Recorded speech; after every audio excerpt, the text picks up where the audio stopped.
नमस्कार, मैं हूं पूजा सिंह और आप देख रहे हैं राजपथ उत्तर प्रदेश।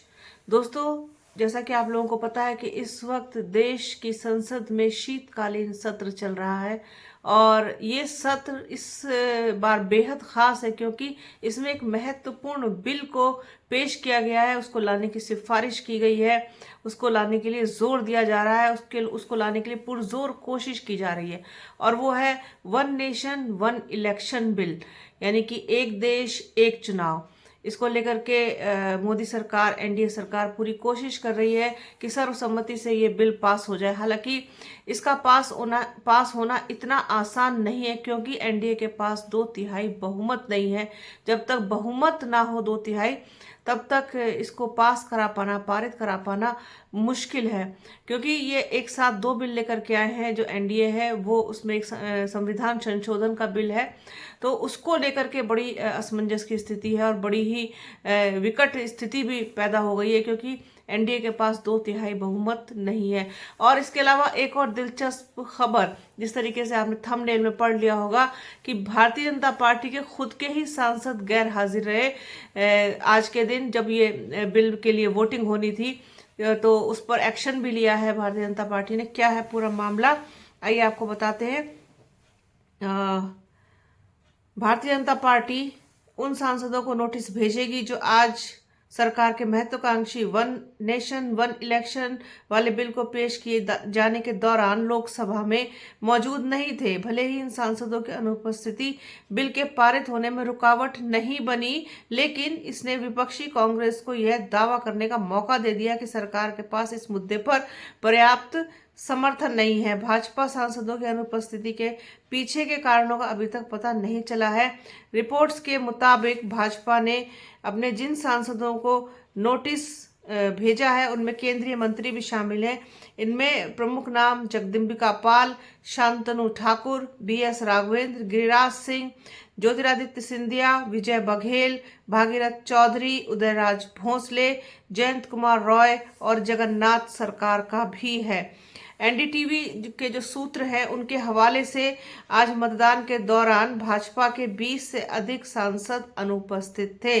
बीजेपी ने पहले ही अपने लोकसभा सांसदों को 3 लाइन की व्हिप जारी की थी, जिसमें उन्हें सदन में उपस्थित रहने का निर्देश दिया गया था। बीजेपी अब उन सांसदों को नोटिस भेजने की योजना बना रही है जो लोकसभा में आज की वोटिंग के दौरान अनुपस्थित थे।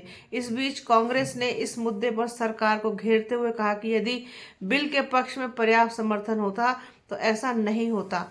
सरकार ने देश में लोकसभा विधानसभा चुनाव एक साथ कराने वाले प्रावधान वाले विधेयक को विपक्षी दलों के भारी विरोध के बीच मंगलवार को निचले सदन में पेश किया और कहा कि इस पर व्यापक विचार विमर्श के लिए इसे संयुक्त संसदीय समिति यानी कि जेपीसी के पास भेजा जाएगा।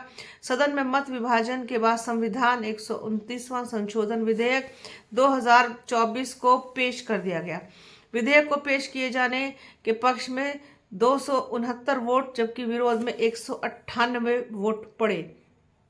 इससे पहले कानून मंत्री अर्जुन राम मेघवाल ने देश में लोकसभा विधानसभा चुनाव एक साथ कराने के प्रावधान वाले संविधान 129वां संशोधन विधेयक 2024 और उससे जुड़े संघ राज्य क्षेत्र विधि संशोधन विधेयक 2024 को निचले सदन में पेश करने का प्रस्ताव रखा, जिसका विपक्षी दलों ने पुरजोर विरोध किया। सदन में मत विभाजन के बाद मेघवाल की ध्वनि मत से मिली सदन की सहमति के बाद संघ राज्य क्षेत्र विधि संशोधन विधेयक 2024 को भी पेश किया गया।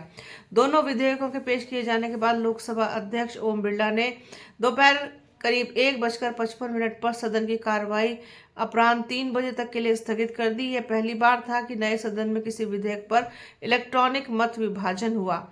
विधेयक पर विपक्षी दलों के विरोध के बीच गृह मंत्री अमित शाह ने कहा कि जब मंत्रिमंडल में चर्चा के लिए विधेयक आया था तो प्रधानमंत्री नरेंद्र मोदी ने स्वयं मंशा जताई थी कि इसे संयुक्त संसदीय समिति के विचार के लिए भेजा जाना चाहिए।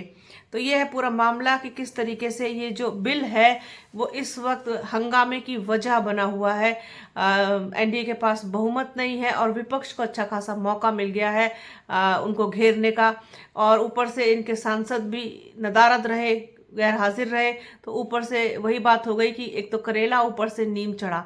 तो विपक्ष के पाले में खुद ही गेंद फेंक दी है एनडीए सरकार ने, मोदी सरकार ने। अब क्या कुछ होगा इसमें, क्या कुछ नया अपडेट डेली होगा, वो भी आपके साथ शेयर करेंगे, बताते रहेंगे आपको।